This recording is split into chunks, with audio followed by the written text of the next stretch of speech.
Most people I have known have been counting down their entire lives. I include myself in this.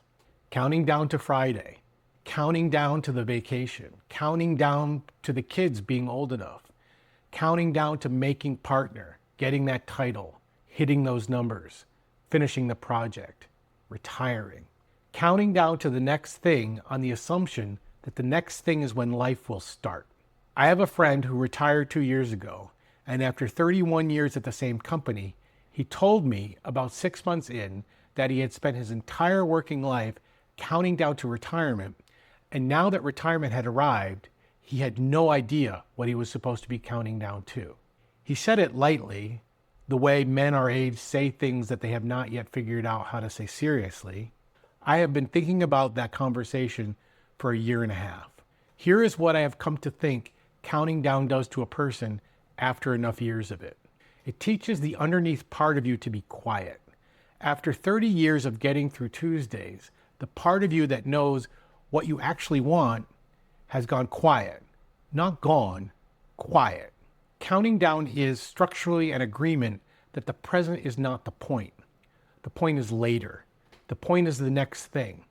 The current Tuesday is something just to get through. And then the moment arrives.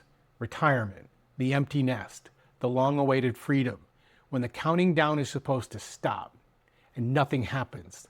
The thing you were counting down to is here, and the part of you that was supposed to know what to do with it is so out of practice it has nothing to say. This is the thing my friend was describing. He had not lost his ability to want. He had spent 30 years training it not to speak. I have been fortunate to have been on 2 transatlantic crossings this year.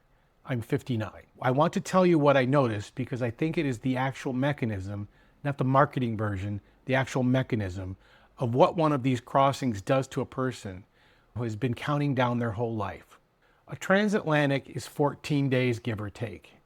The middle 8 of those days are sea days. There's no destination during the middle 8. The ship is moving slowly across an ocean.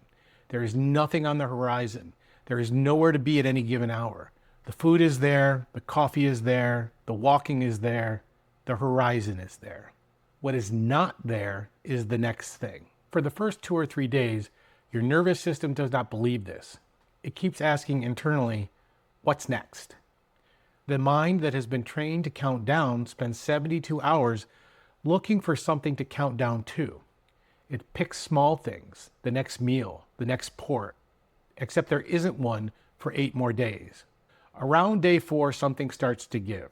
Around day 5 or 6, and now I've watched this happen to myself twice on 2 different ships, the part underneath that has been quiet for 30 years notices that there is no next thing, that there is not going to be a next thing for a while, that the structure that has trained it to be quiet is, for the moment, gone, and that underneath starts to talk. What that underneath said in my case was, I want more of where I am.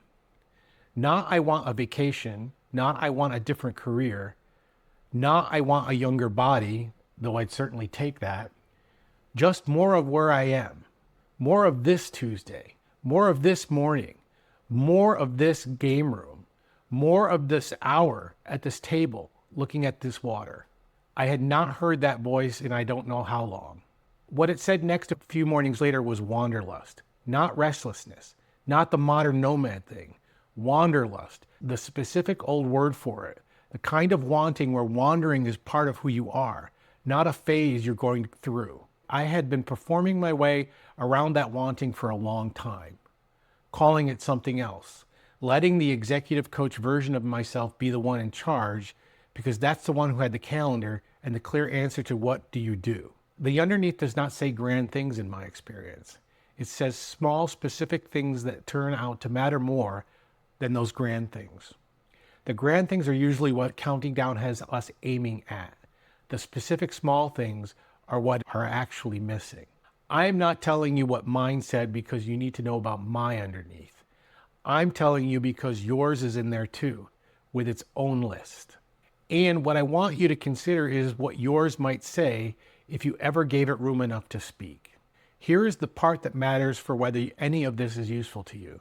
The reason a slow crossing, 14 days on water, 8 of them with no destination, does this work is that it is one of the only containers a modern person will ever encounter that is long enough, empty enough, and uninterrupted enough for the underneath to actually believe the next thing is gone. A weekend will not do it.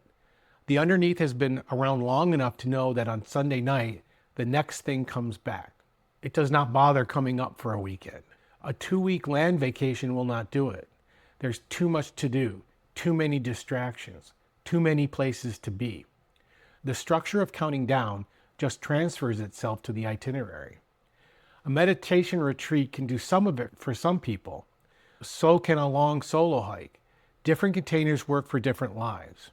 But for the specific person who has spent decades counting down, who has trained the underneath into long silence by structurally refusing to be in the present moment, the slow crossing is, in my experience, and in the experience of people I have watched make one, the most reliable container. The water does not negotiate. The schedule cannot be filled. The ship is going to take 14 days no matter what. The mind that has been trained to count down has at some point in the middle no choice but to stop, because there is nothing left to count down to. And in that stopping, the underneath gets the floor. If you have been counting down your whole life, you are not broken. You learned the thing the system you were inside taught you to learn. Most of us did. What I can tell you is that the underneath is still there. Quieter than it was, but still there. And it will speak again, given a container empty enough to hear it.